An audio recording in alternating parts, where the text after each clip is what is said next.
Okay, we're in the stretch run, coming to the finish line of 2021. Just got the stats for November. Let's take a look and see how we're going to end the year in Sacramento real estate. Hey everybody, Doug Reynolds here, your Sacramento area realtor.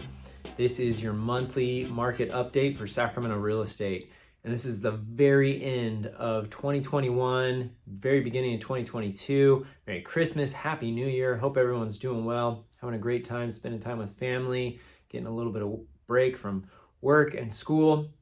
And the stats for November just came out. So let's talk about what happened statistically in November, and let's talk about what's happening to finish the market in 2021 and the beginning of 2022. All right, so here we go. November stats. Listings that were published in November, 1,259. That's way down from October. The month-over-month stats for November comparing to October, and then next month for December comparing to November will be thrown off quite a bit. The market takes large swings in November, December, and January. And so we're going to focus a little bit more heavily on year over year than we are month over month. And so you can see down just a little bit from this time last year, about almost 4% less new listings coming on in November than this time last year. Now, active listing inventory, things that actually available homes right now, there's under 1,000 homes available in the Sacramento area right now. That's down a bunch from last month. That's to be expected. But then this time last year, up just almost 4% up from this time last year. So a little bit of a good sign there for buyers. Pending sales. There's 1,756 pendings. That's down a little bit from the month before, to be expected. Now, year over year, that's down almost 14%.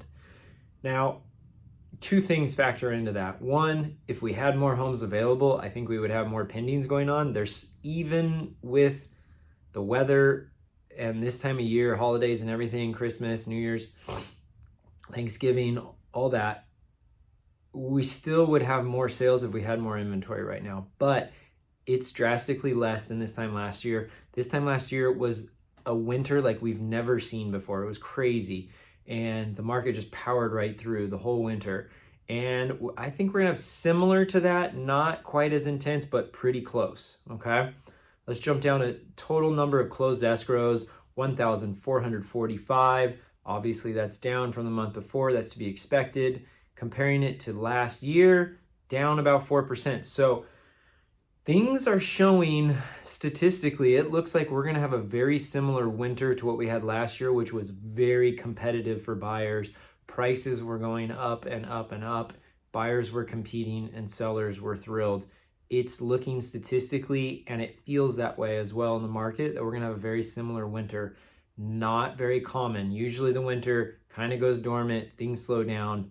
Doesn't look like that's going to quite happen this year, okay?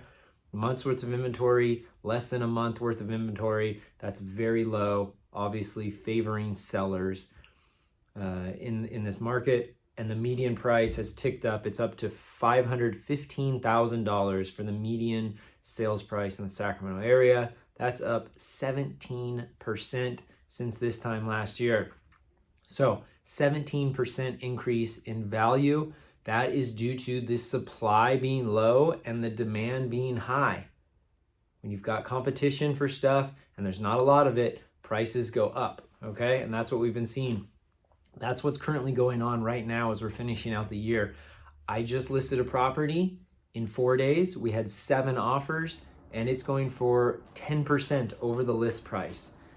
Really competitive market right now. In spite of the traditional winter holiday slowdown season, we are still powering right through this market. I think it's going to be similar to last year. I'm expecting that we're going to have low inventory, high buyer demand, and prices are going to continue to go up for the next few months. Obviously, the big one is interest rates. If they jump up to 4%, that's going to have an effect. But if they only just trickle up as to be expected this year, then that's what we kind of can see. So moving forward, you still need to be intelligent if you're a seller. There's this kind of weird dynamic. You either do incredibly well right at the very beginning, or it sits on the market and buyers stay away. It's usually because it's overpriced. So you still need to price it right. It needs to show well, and you need to have an agent that knows how to market a property. You do that, and you're going to be reaping the rewards of this seller's market, where it's going to be selling for absolute maximum price, and you're going to not have to do a whole lot of renegotiation on a lot of things, okay? But if you overprice it, buyers are intelligent enough to know to stay away.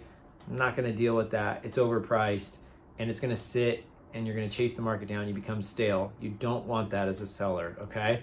If you're a buyer, be ready. Option number one is it comes on and you're going to be competing. Be ready. Know how to write a strong offer. Know that you're working with an agent and a lender that knows how to go to bat for you on writing strong offers. But circle back to these other properties that have been sitting on the market for a little while and take a look at them and see if there's something that you can put a deal together there as well too. Don't just wait for only the new ones. Look at the stuff that's been on the market for a while. All right. Hope this video was helpful. You can connect with me at realestatewithdoug.com. I look forward to talking to you soon. Merry Christmas, Happy New Year, and clear skies.